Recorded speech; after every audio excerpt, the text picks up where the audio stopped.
Ce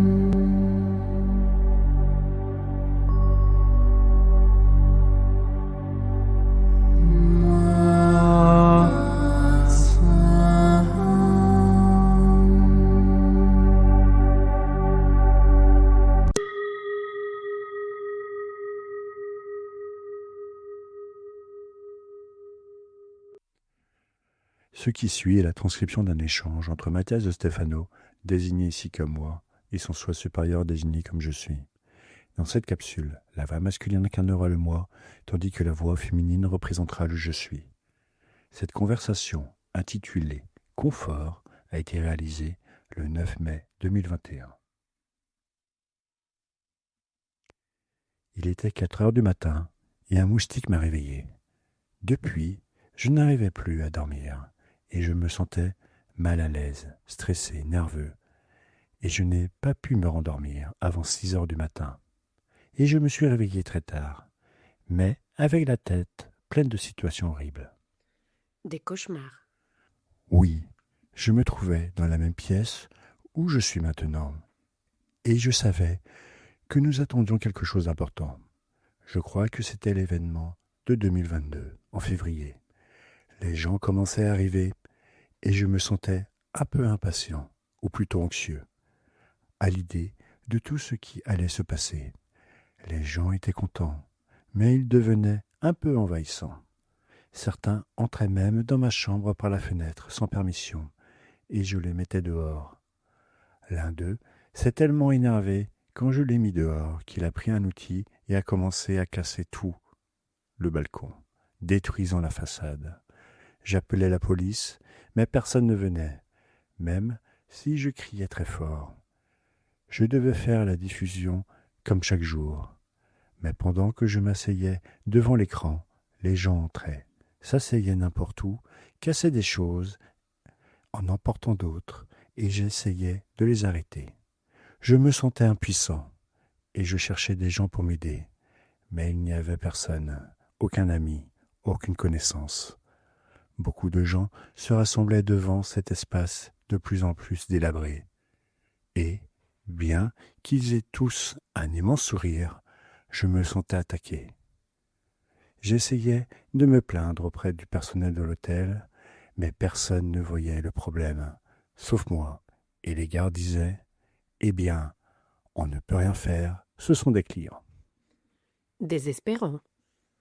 Je me souviens qu'il y avait des chiens en cage qu'il fallait nourrir, mais je ne voulais pas qu'ils soient dans ces cages. Pourtant, tout le monde disait que c'était la meilleure solution. À un moment donné, en retournant dans ma chambre pour essayer de refaire la diffusion, j'ai vu que tout le monde avait saccagé la pièce et emporté tout ce qu'il y avait. Et alors, dans ce même rêve, il m'a dit « Je me sens comme dans le film Mother, Mère de Darren Aronofsky. » Quand j'ai reconnu cela, je me suis réveillé, étrangement reposé, mais avec une sensation horrible en moi. Que penses-tu que cela signifie ? Des proches m'ont dit qu'il y avait des attaques énergétiques et que je devais faire attention. Mais tu sais pourquoi il y a des attaques, n'est-ce pas ? À cause de ce que je fais ? Beaucoup n'ont pas intérêt à ce que je fasse ce que je fais. Non. Au-delà d'une vision messianique de ta tâche, il y a une vérité plus profonde à l'origine de tout cela. Je suis faible. Je ressens les attaques à cause de ma faiblesse. Pourquoi penses-tu que tu es faible ? Parce que je me sens épuisé. Par quoi ? Par le partage. Il y a une partie de moi qui adore être devant les gens. Et il y a une autre partie qui n'aime pas ça. Qui a besoin de sa liberté. Et cela fait près de 300 jours que mon quotidien est au service des autres. Mais tu as l'impression d'être trop à l'aise, ça te stresse. Oui, j'ai l'impression de ne pas mériter de vivre comme je vis. J'ai l'impression que, vu ce que je fais, je ne mérite pas de vivre aussi bien, alors que d'autres, qui en font bien plus, vivent mal. Est-ce toi qui as cherché à bien vivre ? Non, les choses se sont simplement passées ainsi, quelques jours avant de m'engager sur cette voie. Tu aurais été très mal à l'aise sans la pandémie, et la pandémie t'a placé dans un endroit étrange que tu appellerais toujours zone de confort. Ça m'agace beaucoup, la zone de confort. Le confort me procure un sentiment mitigé. Mon signe solaire, le lion, adore vivre comme un roi. Mon ascendant en Capricorne estime qu'il ne mérite pas de bien vivre, qu'il devrait faire des efforts et travailler plus dur pour mériter ce qu'il a. Et ma lune en Sagittaire espère juste que ce cauchemar de dépendance et de routine disparaisse au plus vite pour pouvoir s'échapper sans limite. Même s'il en reste encore beaucoup, ton chemin touche à sa fin, et cela rémue beaucoup de choses en toi. Quand un chemin approche de sa limite, le corps commence à avoir des problèmes. Ton esprit veut partir, ton âme cherche à voyager à nouveau. Mais ton corps s'est habitué. Ton rêve utilise les gens, ce facteur, qui te terrifie parfois, pour détruire ta zone de confort, pour te montrer qu'il est temps de lâcher prise. Ce n'est pas chez toi. C'est pour ça que ce mois-ci, je n'ai rien fait d'autre que chercher un chez moi. Les chiens sont enfermés, car tu sens que tu n'es pas fidèle à toi-même. Tu te sens les mains liées face à une volonté supérieure. Comme la mère du film qui est prisonnière de la volonté du père, de son mari. Dans ton cas, la mission, le but, c'est ce père qui te dit quoi faire, où aller, à qui parler. Tandis que tu te sens comme cette mère, retenant ses enfants chaque jour, à chaque alignement, cherchant à ressentir l'harmonie, la stabilité. Mais les enfants du père cherchent toujours plus de confort, de réponses, de vérité. Ils te demanderont toujours plus, jusqu'à épuiser toutes tes réserves, et cela détruit ton foyer, ta zone de confort, ta chambre qui est ton foyer. J'ai parfois peur d'ouvrir les fenêtres, de crainte que quelqu'un qui me connaît ne se penche au balcon. Parfois, ma zone de confort est devenue une prison. Parce que pour toi, une maison n'est pas ta zone de confort. Pour toi, cette zone, c'est te déplacer à travers le monde, détaché des lieux. Même si ces derniers temps j'ai besoin d'un endroit où me sentir chez moi. Mais cet endroit n'est pas ici. Je comprends. Tu ne te sens pas en sécurité ici. Personne ne peut te protéger. Les tiens ne sont pas ici. Ils ne le sont plus. Tu appartiens désormais à d'autres lieux. L'Égypte n'est plus ton foyer. C'est la terre qui t'a vu naître. Mais ce n'est plus ton foyer. Car le foyer, c'est là où tu es avec les tiens. Pas là où tu as posé les fondations. Tu sais bien que lorsque tout le monde viendra en Égypte en 2022, ce sera la fin de ta dépendance à cette terre. Et tu sais bien que chacun de ceux qui viendront emportera une partie de ce que tu as fait ici.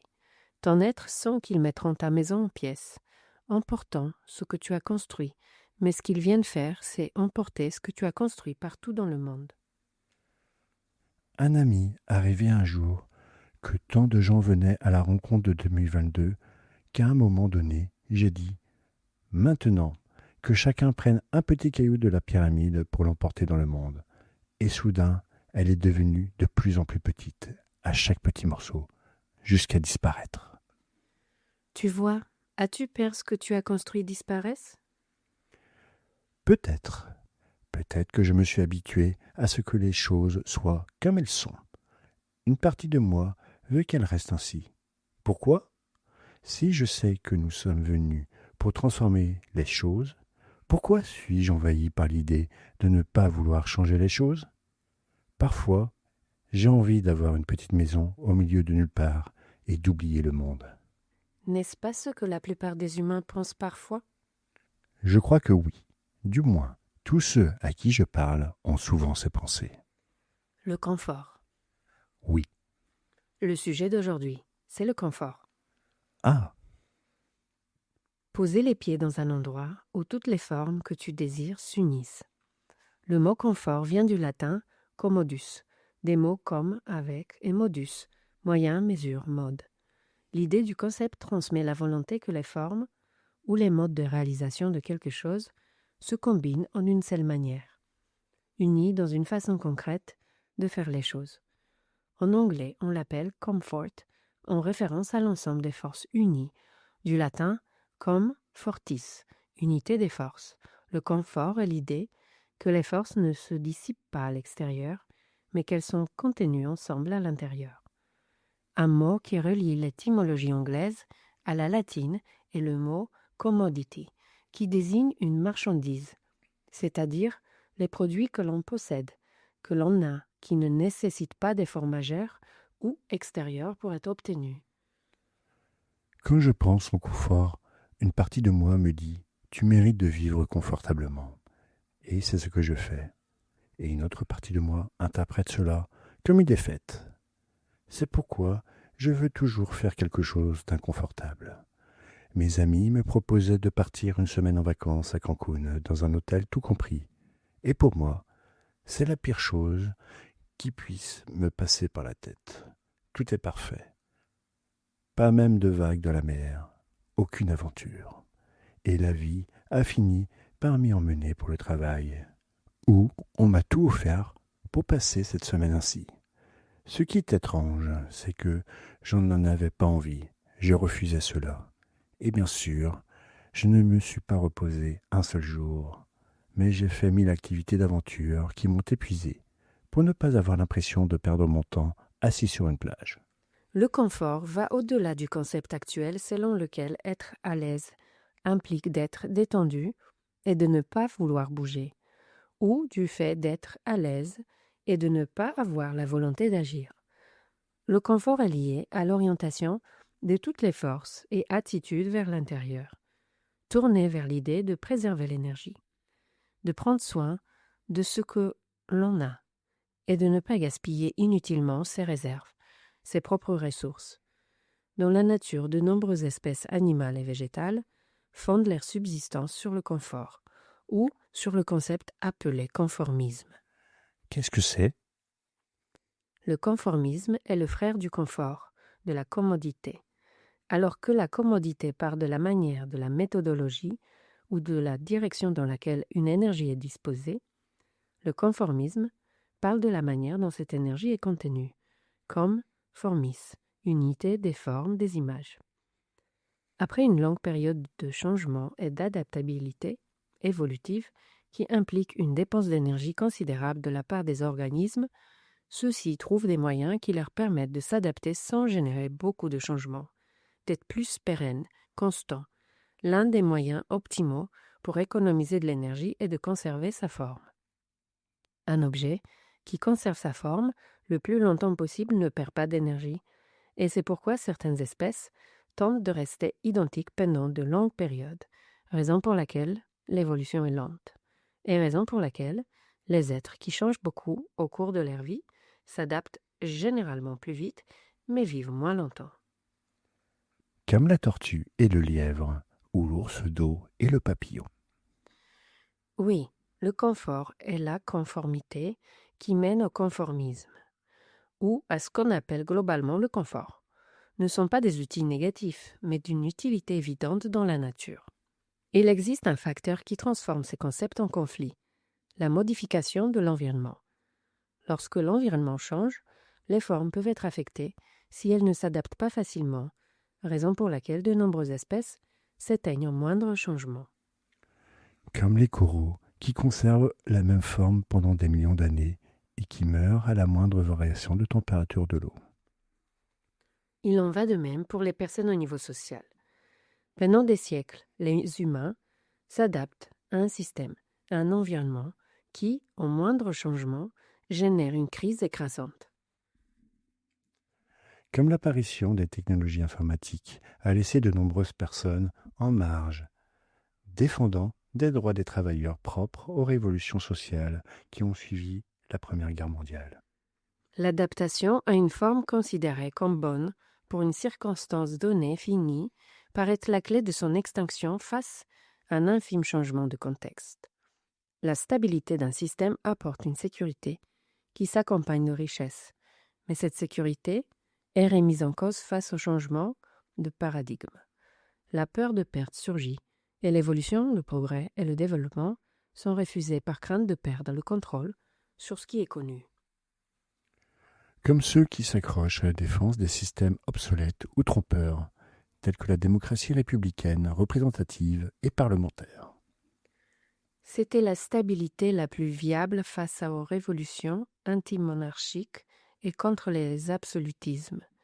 Mais cela ne sert plus à rien, car nous sommes à l'ère de la technocratie. Et c'est là qu'apparaît un paradoxe. Lequel? Les révolutions social-démocratiques et républicaines défendent le travail et l'effort comme une façon de donner de la dignité à l'être. Cela va à l'encontre du conformisme et du sentiment de confort. La culture du travail punit la paresse comme un péché capital en plaçant le conformisme et le confort au même niveau. Cela conduit à penser qu'être à l'aise ou vivre confortablement va à l'encontre des valeurs de notre société en développement, car ces états sont attribués à la monarchie. Oui, c'est logique. Mais en même temps, l'effort de la culture du travail repose sur l'atteinte de la stabilité, de la sécurité et de la tranquillité, afin qu'un être se sente à l'aise. Le fameux rêve américain. Issu de l'idiosyncrasie américaine après son indépendance qui vendait l'image d'une nouvelle terre où il ne fallait pas travailler pour souffrir, comme en Europe, mais où l'on pouvait travailler pour bien vivre. Le paradoxe est que la culture du travail a favorisé le confort. Rendant les gens plus paresseux qu'auparavant, car ayant plus de choses qu'auparavant, plus de possibilités de repos. Et la technologie a amélioré cela en facilitant le confort du travail. Mais c'est une bonne chose, non? Oui, ça l'est, mais comme pour tout, le conflit réside dans le sens qu'on lui donne. Aujourd'hui, la technologie est en grande partie synonyme de loisir. De divertissement et de détente. Te souviens-tu de ce que signifie véritablement le loisir? Oui, c'était le temps que les Grecs consacraient à apprendre, étudier, partager, philosopher, pour s'éloigner de leurs tâches quotidiennes. Aujourd'hui, le loisir n'est pas utilisé pour apprendre, mais pour oublier. Oublier les problèmes. Les laisser partir, ne rien affronter, vivre dans le confort. Pourquoi? Parce que le système a engendré un tel mécontentement chez ses citoyens que ceux-ci, au lieu de chercher à prendre leurs responsabilités, préfèrent s'évader. Face à la question « à quoi bon ?» De toute façon, tout reste pareil et c'est toujours la même chose. Oh oui, je reconnais cette phrase. C'est l'évasion typique de l'ère des poissons. S'inventer un rêve pour fuir la réalité et ainsi générer la réalité virtuelle. Une évasion confortable où l'on n'a pas à affronter les aventures du monde réel. Car celui-ci a été conçu de telle sorte que les individus n'aient à s'occuper de rien, simplement travailler et se détendre le week-end. C'est comme si nous étions du bétail, des vaches pour le système. Mais ce n'est pas la faute du système. Le système a vu ce que le peuple demandait. Elle a construit de manière systémique, trouvant un statu quo. Si personne ne veut s'occuper du gouvernement, nous le ferons nous-mêmes. Et vous, faites ce que vous pouvez, travailler pour qu'ensuite nous, depuis le système, nous assurions votre repos et votre détente. Nous nous sommes nous-mêmes enfermés dans une prison de confort. C'est la zone de confort. C'est un espace que tu t'es toi-même créé pour économiser de l'énergie. Car en sortir implique un surcroît que le système n'est pas disposé à te donner et que tu devras générer par toi-même. C'est pourquoi en dehors de cette zone, il y a des conflits et des crises à affronter, des problèmes à résoudre par soi-même. Tout cela s'appelle l'adaptation et l'évolution. Pour évoluer, il faut sortir de la zone de confort.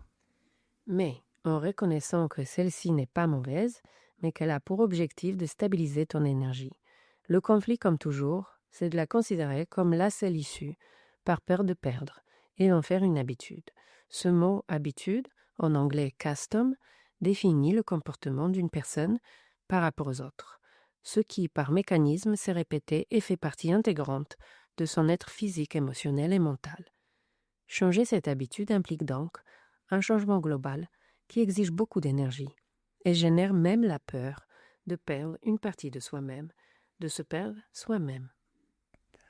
C'est ce qui terrifie beaucoup de gens, cette phrase. Avant, tu n'étais pas comme ça, tu as changé. Exactement, ce qui nous ramène à l'une des peurs les plus ancestrales, celle d'être rejeté par le groupe. Les traditions sociales nous maintiennent dans le confort par peur d'être différents et donc d'être rejetés par le groupe. Cela nous pousse à répéter les mêmes choses, à nous sentir en sécurité au même endroit. Donc, si je comprends bien, le confort, le conformisme ne sont pas des choses négatives, mais définissent les formes et les manières dont un être trouve la stabilité. Ce qui est négatif, c'est de s'accrocher à ces manières par crainte d'être rejeté, ce qui m'empêche d'évoluer et de m'adapter à quelque chose de nouveau. Sortir de la zone de confort n'est pas une priorité de l'organisme, mais une nécessité jusqu'au moment où l'environnement se transforme. Ceux qui se transforment intérieurement sortent naturellement de leur zone de confort, sachant que le confort implique les forces, les formes et les modes de gestion de l'énergie vers l'intérieur. Mais, si cette force intérieure décide d'émerger et de s'exprimer à l'extérieur, le système de confort disparaît inévitablement et sa mission sera d'affronter l'environnement qui s'est figé dans son confort. C'est ce qui conduit beaucoup de gens à lutter contre l'environnement, à vouloir changer les autres par la force, ce qui est inutile. Mais dans le cas contraire, où c'est l'environnement qui a changé, celui-ci exigera un changement auquel l'individu, même s'il le perçoit, s'opposera par crainte de s'y perdre. Comment transcender la peur et sortir de sa zone de confort? En changeant lentement de petites choses dans notre vie, lentement, calmement, en éduquant le corps physique, émotionnel et mental par l'intention de faire quelque chose que nous ne ferions pas habituellement. Comme quoi? Si tu es une personne sédentaire, essaie de faire une promenade le week-end dans un endroit où tu n'es jamais allé auparavant. Si tu es du genre à faire les choses rapidement, essaie de commencer à lire un livre ou à regarder une série. Si tu n'as jamais fait le ménage chez toi, décide un jour de le faire. Si tu ne danses pas, un jour, mets de la musique à fond et danse. Pas besoin de faire de grands changements pour sortir de sa zone de confort. Il suffit de montrer à son corps, à son être, que tu es prêt à évoluer au cas où quelque chose arriverait, petit à petit. Je comprends. Alors, tu as déjà commencé à le faire? Cette semaine, je suis allé que 2 fois à la pyramide. Je ressentais le besoin de commencer à penser à d'autres endroits, à m'imaginer dans d'autres projets que celui-ci. Et j'ai commencé à les manifester. Je me suis aussi mis à peindre des tableaux qui ne sont pas des cartes. Et cela m'a sorti de ma zone de confort, où je croyais ne pouvoir rien faire d'autre. J'ai commencé à aller à la salle de sport, ce que je déteste. Et j'ai lentement changé mon alimentation, une habitude qui m'est difficile. Pas à pas, changer comme un papillon à la vitesse d'une tortue. C'est la clé d'une évolution équilibrée. Apprécie de te sentir à l'aise, car cela démontre ton état de stabilité. Reconnais simplement quelle est ta zone de confort, pour oser faire un tour en dehors de ce cercle. Et chaque jour, tu pourras t'en éloigner davantage sans crainte. En me rappelant que c'est moi qui ressens le confort, et que là où je me trouve, je dois me sentir à l'aise. C'est là que réside la plus grande force d'un être à l'aise avec soi-même. Lorsque tu apprécies d'être avec toi-même, lorsque tu n'as pas besoin des autres ni de choses extérieures pour te sentir épanoui, tu as compris la véritable clé du confort, lorsque toutes les choses se réfèrent à toi. Car je suis l'origine de tout destin. Accepte-toi comme ton propre destin. Accepte-toi en étant le destin.